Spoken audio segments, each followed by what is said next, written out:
And now I'd like to introduce the ranking member of the Judiciary Committee, Mr. Jim Jordan. Thank you, Lauren. The biggest purveyor of disinformation is the government. Comey and McCabe told us the dossier was real. Democrats told us in the summer of 2020 that rioters and looters were peaceful protesters. And 51 former government officials in the fall of 2020, in the run-up to our most important election, 51 former government intelligence officials, including 6 CIA directors, told us the Hunter Biden story wasn't true. Now, we know that's baloney because 6 weeks ago, the Washington Post said, oh, it is true.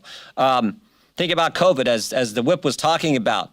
Joe Biden told us, think all the misinformation we got from the government. Joe Biden said he had a plan.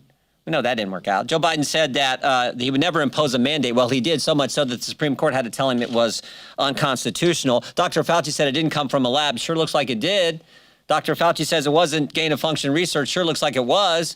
Dr. Fauci said our money wasn't used, American tax dollars wasn't used in the Wuhan Institute of Virology lab. Yes, it was. The head of the CDC said the vaccinated couldn't get it. The head of the CDC said the vaccinated couldn't transmit it. And of course, they've been all over the place. They said no mask, 1 mask, 2 masks, 1 mask, no mask, back to 1 mask. Now we're finally back to normal. They've been all over the place there. And of course, they said that natural immunity wasn't really a thing, even though it's been a thing ever since we've known about viruses for hundreds of years. So just this week, I think it was the Journal did a long piece on the origins of the dossier. And the conclusion was basically it was completely made up, totally made up, out of thin air, just made the whole thing up. I wonder what Nina Jankowicz would have said back when the dossier came out. Would she have said it was disinformation? We now know it was completely made up.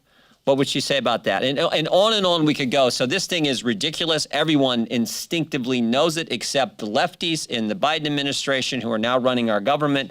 Let's hope we end this. Let's hope that Secretary Mayorkas has a little common sense and says this was a dumb idea and that they disband this Disinformation Governance Board.